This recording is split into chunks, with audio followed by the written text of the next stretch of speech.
Donc le premier livre, c'est Adieu au Dieu dîner de Delphine Bournet, qui est aux éditions École des loisirs. Donc c'est l'histoire de cette petite fille qui évidemment arrive à table et son papa lui présente ce plat-là et berk tout de suite, elle n'a absolument pas envie de manger. Sauf qu'à un moment donné, eh bien, le repas va lui-même lui répondre, mais t'es dégoûtante aussi, t'es capricieuse, tu veux ma photo. Et donc la petite fille commence à se dire, mais ce repas est en train de m'embêter, il commence à prendre de plus en plus de place, et puis le repas insiste.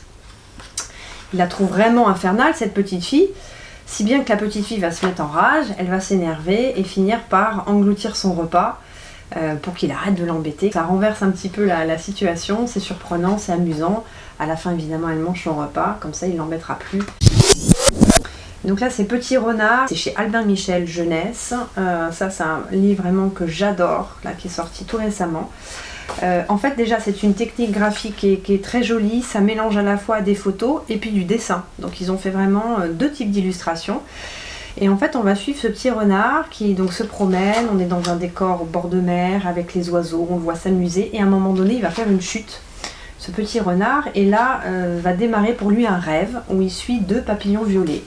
Et un jour il va faire la connaissance de ce petit garçon qui est à vélo, qui se promène pas très loin et qui va en fait rencontrer ce renard qui vient de tomber mais qui est en train de rêver. Donc on a les deux histoires qui se superposent, qui va évidemment le recueillir, le prendre dans ses bras et puis le ramener à sa famille.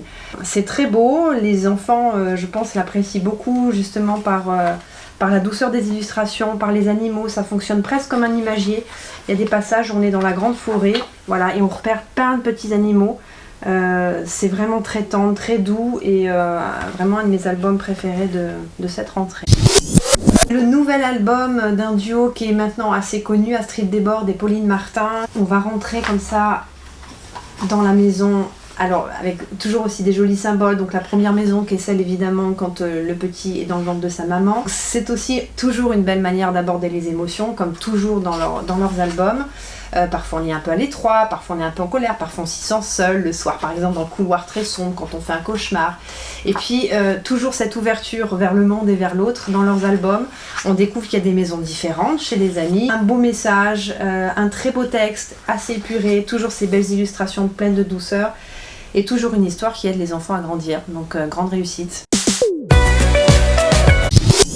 C'est une nouvelle collection chez Gallimard Jeunesse qui s'appelle Les contes à déplier. On a la double page comme ça, on voit notre petit chaperon rouge qui va se promener et à chaque fois on déplie. Voilà, sur une grande page du coup qui fait vraiment tout un ensemble, qui donne visuellement vraiment aussi une immersion dans l'histoire que je trouve vraiment intéressante. Aussi je trouve une approche graphique qui est très intéressante, là, cette espèce d'ombre menaçante du loup là, qui surgit.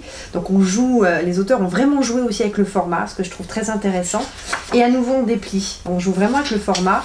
Et de jouer avec les formats, avec les enfants, ça fonctionne hyper bien. Alors ça, c'est un auteur que j'aime beaucoup, c'est aux éditions des Grandes Personnes, Philippe Hugues, Un éléphant dans un palais de porcelaine. C'est vraiment le spécialiste du pop-up. Tout à fait spectaculaire, hein. On est dans un sorte de conte indien avec un éléphant qui est adopté, un nouvel animal très mignon, très sympathique, sauf que l'animal commence un petit peu à grandir, à prendre de la place, donc voilà, on voit vraiment tout le détail des découpes, enfin, c'est toujours une réalisation absolument magnifique. Et l'éléphant devient assez vite ingérable. C'est très beau, c'est très coloré, c'est toujours des formats assez petits, mais moi c'est vraiment un travail dont je suis fan. André Bouchard qui nous fait toujours des albums extrêmement drôles, L'étrange ronflement. Tout démarre dans ce salon, ou dans la maison de Camille exactement, où le papa est tranquillement installé sur son fauteuil en train de ronfler. Le problème c'est que les enfants entendent juste ce bruit et se disent mais comment, d'où vient ce bruit d'où vient ce bruit émis par le papa de Camille. Donc chacun y va de sa petite hypothèse. On est complètement dans le monde de l'enfance quand tout part complètement en vrille dans leur imagination. C'est génial, le dessin est super, hein, ce mélange comme ça crayonné puis coloré, et puis les enfants raffolent. Il y a le côté un peu absurde qui leur plaît à tous les coups. C'est chez Sarbacane, La Dame aux oiseaux de Didier Lévy et Lisa Zordan. On plonge complètement dans un monde magnifique, rien que par le dessin, un peu pastel, comme ça, un petit peu effacé. Donc c'est l'histoire de Samuel en fait qui va séjourner chez sa tante qu'il ne connaît pas très bien, qui s'appelle Éléonore. Il va découvrir que sa tante en fait écoute les sons des oiseaux et reproduit au piano la musique des oiseaux. Donc il est complètement porté par la musique. C'est aussi un très beau livre sur la musique, sur la contemplation en quelque sorte, sur l'attention, le repos, le temps qui passe d'une très belle façon. C'est une merveille je trouve et à découvrir. Celui-ci est absolument splendide, déjà rien que la couverture de ce phare là comme ça quand même le petit garçon tout en haut. Donc ce petit garçon s'appelle Timothée, il a une sœur qui est ado, qui fait un petit peu sa vie, qui le laisse un petit peu de côté, donc il n'est pas très content. Un jour de rage, il va arracher un dessin qu'il a fait dans sa chambre et va découvrir dans le mur une petite fissure en fait qui l'emmène voilà, dans un monde extérieur. Hop, voilà, il arrive là, il découvre un phare, une passerelle et tout au bout un phare.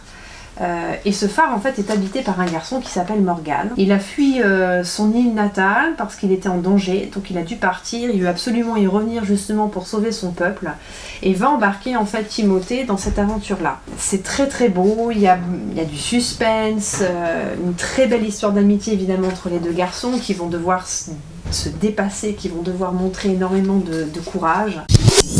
Donc ce sont à chaque fois donc des haïkus, hein, le principe de ces petits poèmes en quelques phrases, extrêmement courts, et on va suivre par saison des sortes de petites images, idées sur les saisons, sur la nature. Il y a plein de choses à observer dans l'image, il y a un contraste aussi entre petits et grands. Souvent les personnages sont soit petits, soit très grands face à la nature. Et on est dans le moment suspendu, dans la quiétude, dans le moment présent, où les enfants parfois observent quelque chose avec une attention extrême. On voit les saisons qui avancent aussi, donc les couleurs évoluent. Là on est dans l'orangé, on voit les écureuils. C'est vraiment des beaux messages aussi sur la vie, sur la liberté, sur le devenir. Arrêtons-nous là, c'est tellement beau.